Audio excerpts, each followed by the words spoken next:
మనం చూసినట్లయితే గొంగలి పురుగు యోయేలు గ్రంథంలో ఉంటుందండి. బైబిల్ ఎక్కడుంది, ఎందుకు గొంగలి పురుగు గురించి మాట్లాడుతున్నారు అంటే, నేను బైబిల్లో ఉన్న పశువుల గురించే, వీటి గురించే మాట్లాడుతున్నాను. కాబట్టి యోయేలు గ్రంథము 1వ అధ్యాయం 4వ వచనంలో ఏముంటుందంటే, గొంగలి పురుగులు తినేసిన దానిని, గొంగలి పురుగులు ఏం చేస్తాయంటే చక్కటి మొక్కల్ని, గొంగలి పురుగులు అంటే ఫార్మర్స్కి, రైతులకి హడలు, భయము.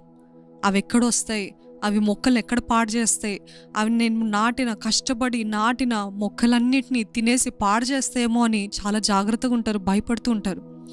అయితే ఒక గొంగలి పురుగేమో నాశనం చేస్తుంది, కానీ ఒక సీతాకొక చిలక ఏం చేస్తుందంటే నూతన జన్మని, ఇంకా అభివృద్ధి పరుస్తుందంట.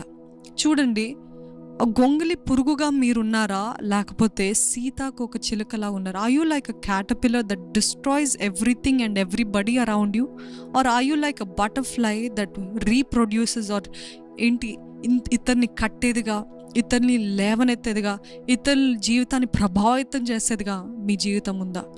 ఈరోజు మనకి దేవుడు జ్ఞాపకం చేస్తున్నాడు ఏంటిదంటే, ఇన్ యువర్ ఓల్డ్ లైఫ్, మీ పాత జీవితంలో మీరు అనేక మందిని బాధ పెట్టారేమో, తృణీకరించారో, అక్కర్లేని మాటలు మాట్లాడారేమో, అక్కర్లేని క్రియలు జరిగించారేమో, మీ జీవితం నాశనం అవటం కాక మీ కుటుంబానికి చెడ్డ పేరు తెచ్చారేమో, మీ కుటుంబానికి చెడ్డ పేరు తేవటం కాక మీ భవిష్యత్తుని నాశనం చేసుకున్నారేమో, మీ క్రియలను బట్టి, మీ స్నేహాలు బట్టి, మీ తలంపులను బట్టి, మీ చూపులు, మీ మాటలు బట్టి ఎంతగానో నాశనం తెచ్చుకున్నారేమో. అయితే దేవుడు అంటున్నాడు, నా చేతికి, అంటే ఆ కక్కూన్ స్టేజ్లో, ఆ గూడు స్థానంలో, ఆ గూడు దశలో మీరున్నప్పుడు చీకటిలో ఉంటారు. ఆ చీకటిలో మిమ్మల్ని మీరు సమర్పించుకొని, ఇదిగో దేవా నేను నీ హస్తానికి, అది చీకటిగా ఉంటుందండి. దేవుని హస్తానికి వస్తే మనకి ఒకలాగా అర్థం కాదు, ఏంటి ఇంత కష్టం ఉంది, ఇంత ఒత్తిడిగా ఉంది, ఇంత నష్టంగా అనిపిస్తుంది, ఎంతో ప్రయాసగా ఉంది అన్నట్టు అనిపిస్తుంది. ఆ cocoon stage, that cocoon stage where you're hiding. ఆ వీడియో వేస్తుండగా దయచేసి చూడండి, అది ఎంతగా కష్టపడుతుంటుంది. It struggles all alone. మీకు కూడా అనిపిస్తుండొచ్చేమో, నేను ఒక్కదాన్నే పోరాడుతున్నాను, నేను ఒక్కనే పోరాడుతున్నాను, నేను దేవునితోటి ఒక్కదాన్నే పోరాడుతున్నాను. I'm fighting all alone. I don't see any hope. I don't see any light. For 14 days, 14 రోజులు అది తిండి లేక 14 రోజులు చీకటిలో అలమటిస్తూ ఉంటుంది, ప్రయాసపడుతూ ఉంటుంది, పోరాడుతూ ఉంటుంది. మీరు ఆ దశలో ఉన్నారేమో చూసుకోండి. కానీ దేవుడు అంటున్నాడు, మీరు ఎప్పుడైతే తెగించి నా దగ్గరికి వస్తారో, ఆ కక్కూన్ స్టేజ్కి ఎప్పుడైతే నా దగ్గరికి వస్తారో, నేను మీకు రూపాంతర అనుభవాన్ని ఇస్తాను. మీరు వచ్చింది ఒక గొంగలి పురుగులాగా నా దగ్గరికి వచ్చారు, కానీ మీరు వచ్చిన రీతిగా తిరిగి మరలా వెళ్ళరు. మీరు ఎలాగ వెళ్తారంటే నూతనమైన స్వభావము, నూతనమైన రూపము, నూతనమైన అందము మీకు ఇస్తానంటున్నాడు దేవుడు. మిమ్మల్ని ఈరోజు ఒక సీతాకొక చిలకలాగా ప్రభావితం చేయమంటున్నాడండి. ఇంతవరకు ఒక గొంగలి పురుగులాగా అంతా నాశనం చేస్తూ మీ జీవితానికి మీరు నాశనం తెచ్చుకున్న వారు ఉన్నారేమో, కానీ దేవుడు అంటున్నాడు, I want to make your life as a butterfly. Enough of that old life, enough of that past life of destruction. ఎంతమంది చూడండి, మన జీవితం బట్టి ఎంత బాధ, వేదన, దుఃఖము, అవమానము మన తల్లిదండ్రులకి, మన కుటుంబానికి తెచ్చాం కదా. జ్ఞాపకం చేసుకోండి, మీ పాత జీవితం ఎలాగుందో, ఏ స్థాయిలో నుండి వచ్చారో, ఏ స్థాయి నుండి దేవుడు తీసుకొచ్చాడో మాత్రము మనం ఎప్పుడు మర్చిపోద్దు. ఎందుకంటే అది మర్చిపోతే మనకి గర్వము, అహంకారము, లేకపోతే కొమ్ములు మొలుస్తాయంట. నేను ఎప్పుడో నుండి గొప్పవాడిని, ఎప్పుడో నుండి గొప్పదాన్ని అని అనుకుంటాం, కానీ ఏ స్థాయి నుండి వచ్చామో మర్చిపోవద్దు. ఆ రీతిగా if you are like the caterpillar that has brought insult to your family, insult to yourself, అది ఎక్కడికి వెళ్తే నాశనమే. క్యాటర్పిల్లర్ అంటే నాశనము, క్యాటర్పిల్లర్ అంటే గొంగలి పురుగు అంటే నాశనానికి సూచన. కానీ ఎప్పుడైతే అది నిశ్చయించుకుని, అది అనుకుంటున్న మనసులో, నేను మారాలి, ఇది ఇంకా చాలు, విసిగిపోయాను, నా జీవితం తినడం పడుకోవడం కాదు నా జీవితం, నేను ఏదైనా సాధించాలని విసిగిపోయి అన్కంఫర్టబుల్ అయినప్పటికీ, సుఖం లేక ఒక అడుగు ముందుకు వేసినప్పటికీ ముందుకు వెళ్తుందో, అప్పుడు ఆ ప్రయాస, పోరాటము, స్ట్రెస్ తోటి వెళ్ళిన తర్వాత అప్పుడు అందమైన చక్కటి రూపం కలిగిన బటర్ఫ్లై, కేవలం అందం మాత్రం కాదండి, ఆ సీతాకొక చిలక ఏం చేస్తుందంటే, అది పుట్టిన తర్వాత ఇటు అటు, ఇంతకాలము నేను మట్టిలో, నేలలో తిరిగాను కదా, ఇంతకాలము దుమ్ములో, మట్టిలో తిరిగాను కదా, కానీ ఇప్పుడు చూడు, అన్నిటికంటే పైన దాని వ్యూ ఎలాగుంటుంది చూడండి, ఎంత ప్రత్యేకంగా ఉంటుంది కదా. ఆ సీతాకోక చిలక ఏం చూస్తుంది, పైనుండి చూస్తుంటే ఎంత అందంగా కనిపిస్తుంది. ఆ గాలి వీయడము అలాగా ఉంటే ఎంత సుఖంగా ఎంజాయ్ చేస్తుంది కదా. ఒకవేళ నాకు ఈ ప్రాసెస్ వద్దు, నాకు ఈ శ్రమ వద్దు, నాకు ఈ కష్టం వద్దు అని ఆ రోజే నిశ్చయించుకొని తినటము పడుకోవటం అలాగ చేస్తే ఆ స్థాయికి ఎదగలుగుతుందా? లేకపోతే అక్కడే చచ్చిపోతుంది. కానీ సీతాకోక చిలక అయినప్పుడు అది మాత్రము ఎగరటము, అది మాత్రము ఆనందించటం కాక రీప్రొడ్యూస్ చేస్తుంది. అంటే పూలకి పాలినేషన్ చేస్తుంటుంది. వాటి సీడ్స్ని అలాగ కలుపుతుందన్నమాట. రీప్రొడ్యూస్, అభివృద్ధి పరుస్తుంది, విస్తరింపజేస్తుంది. You might be thinking this life is for me, but God is saying your life is not for you. I didn't give your life for you to live and enjoy. ఒట్టి మీ మట్టికి మీరు జీవించి, మీ మట్టికి మీరు బ్రతికి తినడము త్రాగడము సుఖించడం కాదు. దేవుడు అంటున్నాడు, మీకు జీవితం ఇచ్చింది మీ మట్టికి కాదు, కానీ మీరు ఇతరులకి ఆశీర్వాదకరంగా ఉండాలని, మీరు ఫలించి అభివృద్ధి పొందాలని, మీరు అనేక మందిని ప్రభావితం చేయాలని నేను మీకు జీవితం ఇచ్చాను. I have come to make you disciples. ఒక్కరికి కాదు, ఇద్దరికి, ప్రతి ఒక్కరిని పిలుచుకున్నాడు దేవుడు. మనమే ఇంకా పోరాటంలో, మనమే ఇంకా పాత జీవితంతో, మనమే ఇంకా పాత అలవాట్లతో ఇదే పోరాటం అయిపోతే ఇంకా మనం ఎలాగా ఎప్పుడు మనం ఆశ్చర్యకరంగా మారుతాం ఇతరులకి. ఈరోజు దేవుడు అంటున్నాడు, enough of your old life. మీ పాత జీవితం చాలు, మీ పాత బ్రతుకు, పాత అలవాట్లు అవన్నీ చాలు. నువ్వు రూపాంతర అనుభవం పొందాలి. కష్టమైన, శ్రమ అయిన, నొప్పి అయిన, ఒత్తిడైన, you have to change, you have to decide in your mind, this is enough. విసుగు చెందాలంట పాత జీవితం. నా జీవితంలో కూడా రక్షించబడక ముందు 1 సంవత్సరం దేవుని దగ్గర నుండి దూరం అయినప్పుడు విసిగిపోయాను. ఏంటి జీవితం అని అసహించుకొని, అసలు ఇంతేనా నా జీవితం అని ఒకలాగా విరక్తి వచ్చేసింది జీవితం పైనే. అప్పుడు దేవుని సన్నిధికి వెళ్ళాను.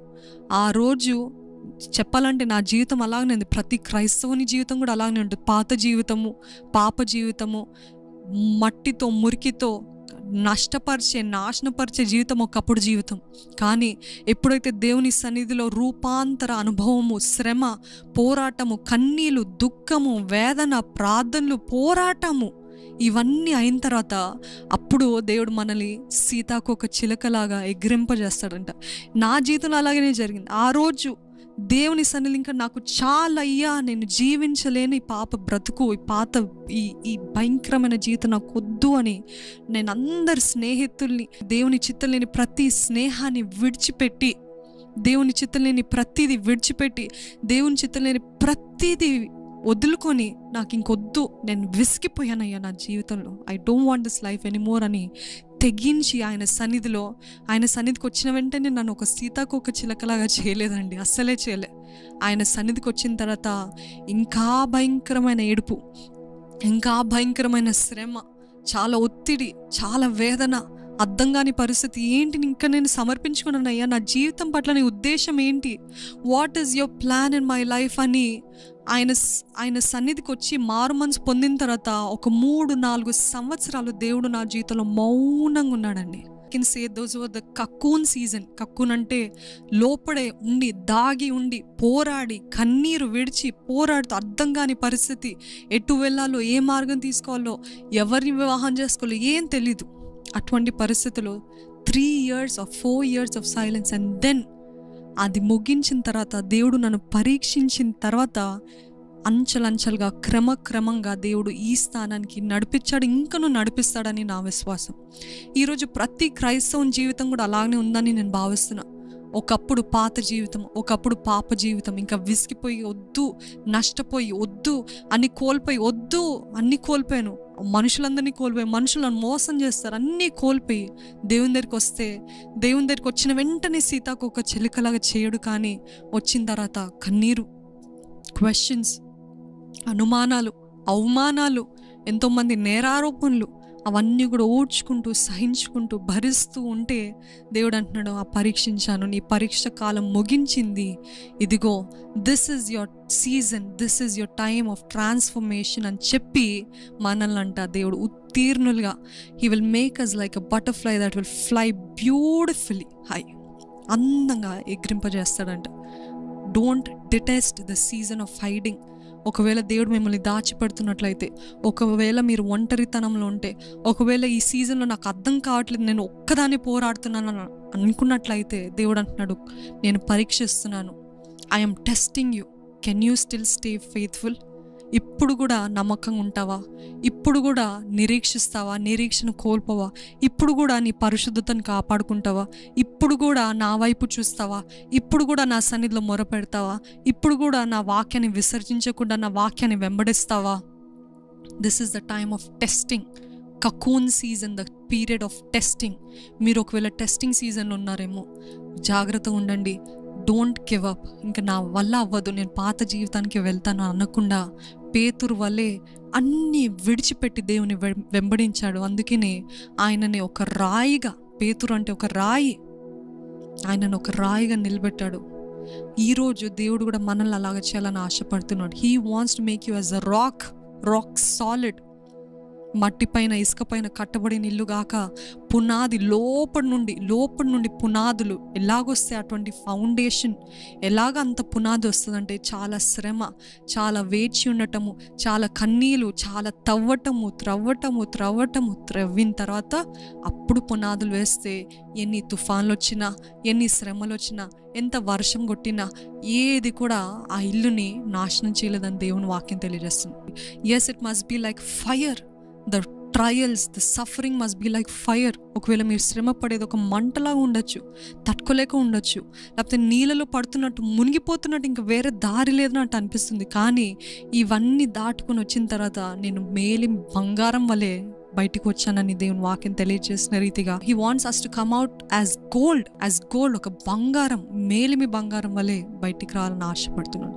Don't look for temporary happiness, temporary తాత్కాలికమైన దానికోసం కాక, దేవా నువ్వు నన్ను పరీక్షిస్తున్నట్లయితే, నువ్వు నన్ను ఒక సీజన్ ఆఫ్ హైడింగ్లో పెట్టినట్లయితే, నన్ను దాచిపెడుతున్నట్లయితే, దేవా ఓడ్చుకొని సహించుకొని పోరాడే వరకు, అంతవరకు పోరాడే కృపను నాకు దయచేయ.